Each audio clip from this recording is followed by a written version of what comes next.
All right, let's jump right into a huge question that comes up all the time in the solar world. Should you get one of those sleek, all-in-one systems, or is it better to build your own system from separate components? We're going to break it all down: the cost, the reliability, and most importantly, the safety stuff that a lot of people just miss. Okay, let's get into it.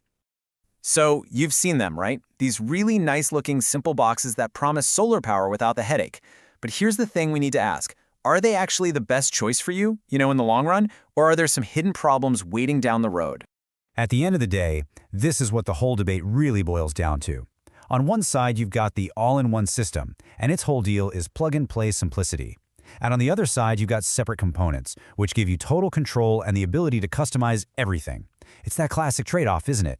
And that trade-off is exactly what we need to dig into first, because that convenience that looks so appealing, well, it often comes with some hidden costs you might not see coming. I mean, you can totally see the appeal of an all-in-one system. It takes all the complicated parts, the inverter, the charge controller, sometimes even the battery, and puts them all into one single, tidy box. The biggest selling point is that it's just so simple to get going. But here's the catch. That simplicity comes at a price. You're giving up the flexibility to pick and choose the best parts for what you actually need. What happens down the line if you want to add more solar panels or get a bigger battery? You might be completely stuck. And maybe the biggest issue, you have a single point of failure. If just one little thing inside breaks, like the charge controller, the entire unit is down. The whole thing becomes a very expensive paperweight.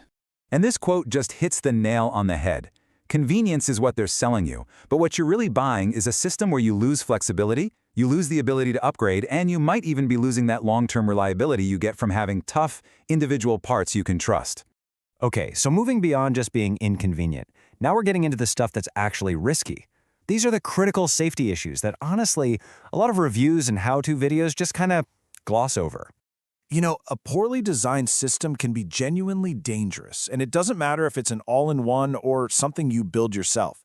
We're talking about things like using wires that are way too thin for the job, which can overheat and become a serious fire hazard, or not having the right fuses on your solar panels, which could cause a massive short circuit. But maybe the most serious risk of all is what can happen with unmonitored batteries. And that brings us to this term thermal runaway. It sounds scary, and frankly, it is. This is what can happen with certain batteries, especially lithium types, if they aren't managed correctly. It's basically a chain reaction where the battery just gets hotter and hotter and hotter on its own, and in a worst-case scenario, it can absolutely lead to a fire or even an explosion. This is no joke. Okay, so we've talked about the problems. Enough of the scary stuff. Let's talk about the solutions. This is your guide, your blueprint for building a system that not only works great, but is also safe. It's all about giving you the power to choose intelligently. See, when you build with separate components, you get to control these 5 crucial steps. You start by figuring out how much energy you actually use. Then you pick the right parts, plan your wiring properly, and compare the true long-term costs. Every step gives you more power to build a system that's perfect for you. Let's zoom in on a couple of key things here. First off, here's a detail a lot of people miss: inverter idle draw. The best way to think of this is like a phantom load. Your inverter's always on, right? Well, just by being on, it's constantly sipping a little bit of power from your batteries 24 hours a day, 7 days a week. And this shows you just how much it adds up. A pretty standard 1,000-watt inverter might pull 20 watts every single hour. Now that doesn't sound like much, but over a whole day, that's almost 500 watt-hours of your precious energy gone before you've even turned on a light. When you choose your own inverter, you can find one with a super low idle draw, and that can save you a massive amount of power over time. Next up, the BMS. That stands for Battery Management System. If you're using lithium batteries, this is, without a doubt, the most important part of your entire setup. It's the brain of the battery. It's constantly watching the cells to make sure they don't overcharge or get too drained, and crucially, it's your #1 defense against that thermal runaway we just talked about. So let me be absolutely crystal clear on this one. This is a non-negotiable rule. You never ever bypass the BMS. It's not a suggestion, it's not a guideline, it is the single most important safety feature in a modern battery. When you have a quality, separate BMS, you get a level of control and transparency you just might not have inside a sealed all-in-one box. So, we've gone through the different parts, the costs, and the super important safety stuff. Now it's time to bring it all home for the final verdict, so you can make a choice you feel really good about.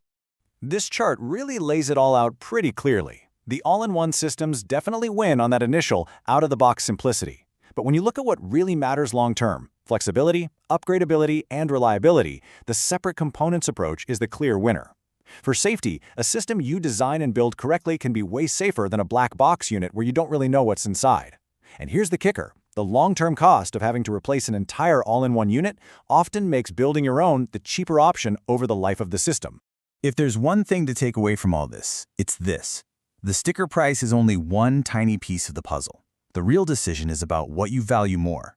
Is it that upfront convenience, or is it long-term value, having total control over your own power and the peace of mind that comes from knowing your system was built right and built for safety?